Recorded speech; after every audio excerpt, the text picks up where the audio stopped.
আসসালামু আলাইকুম। আশা রাখি সবাই ভালো আছেন এবং যে যেখান থেকে শুনছেন শুভেচ্ছা নেবেন। বরাবর মতো একটি নতুন বিষয় নিয়ে আপনাদের সামনে কথা বলবো। আর আজকের এই কথা বলবো একটি দেশ নিয়ে। সেই দেশটিকে নতুনভাবে আপনাদের সামনে একটু পরিচয় করিয়ে দেব।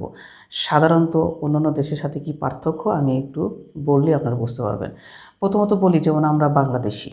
আমাদের বাংলাদেশের এই নামটির উৎপত্তি কিন্তু একটি ভাষা থেকে। পার্শ্ববর্তী দেশ ইন্ডিয়া একটি নদীর নাম থেকে তাদের উৎপত্তি, বা পাকিস্তান একটি আন্দোলনের থেকে তার কিন্তু নামের উৎপত্তি। কিন্তু আমি যে রাষ্ট্র সম্পর্কে বা যে দেশ সম্পর্কে বলবো, তার নামের পেছনে এর কোনোটাই কাজ করেনি।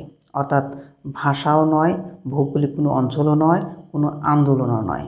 সেই দেশটির নাম হচ্ছে সাইপ্রাস। তো প্রথমে আগে এই দেশটির অবস্থান এবং তাদের কিছু বৈশিষ্ট্য একটু জেনে আসি।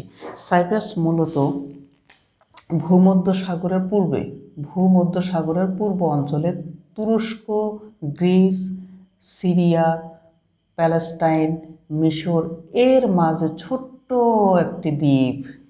একটা দ্বীপ, মাত্র ৯,০০০ বর্গ কিলোমিটারের একটি দ্বীপ, এবং যে দ্বীপের জনসংখ্যা হচ্ছে ৯ লাখ। তবে দ্বীপটির মানুষগুলো কিন্তু অত্যন্ত শিক্ষিত এবং উন্নত, এবং এখানে বিশ্বমানের বিশ্ববিদ্যালয় কিন্তু রয়েছে। তো এই দ্বীপ রাষ্ট্রটি প্রাচীনকাল থেকে ঐতিহাসিকভাবে গুরুত্বপূর্ণ ভূমিকা কিন্তু রেখে যাচ্ছে। আর এখানে একটা কথা বলে যায় যে দেবী অ্যাফ্রোদিতি এর জন্মস্থান ধরা হয় এই সাইপ্রাসকে। আমি সেই প্রসঙ্গেও যাব না।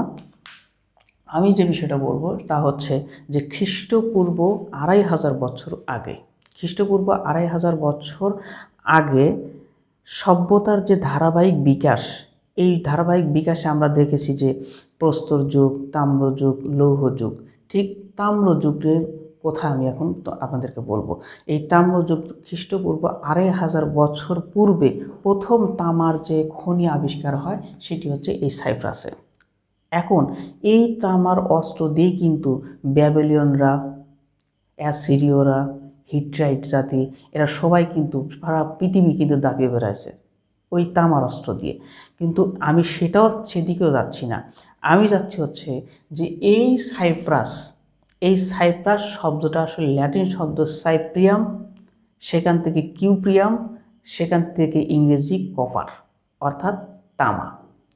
এবং এই দেশটি যে এই সাইপ্রাস দ্বীপ, অর্থাৎ এটাই হচ্ছে সেই তামার দ্বীপ। আমি মনে হয় বোঝাতে সক্ষম হয়েছি যে অন্যান্য দেশের যে নামকরণ, সেই নামকরণ থেকে কিন্তু সাইপ্রাসের নামকরণ সম্পূর্ণ ভিন্ন, এবং এর একটি ঐতিহ্য আছে। এখানকার অধিবাসীরা সেই প্রাচীনকাল থেকেই কিন্তু বাণিজ্যে ব্যাপকভাবে সক্ষম ছিল, এবং তাদের সম্পদের মূল ছিল কিন্তু তামা বা কপার, যে হচ্ছে সাইপ্রিয়াম, সেখান থেকে সাইপ্রাস। ধন্যবাদ।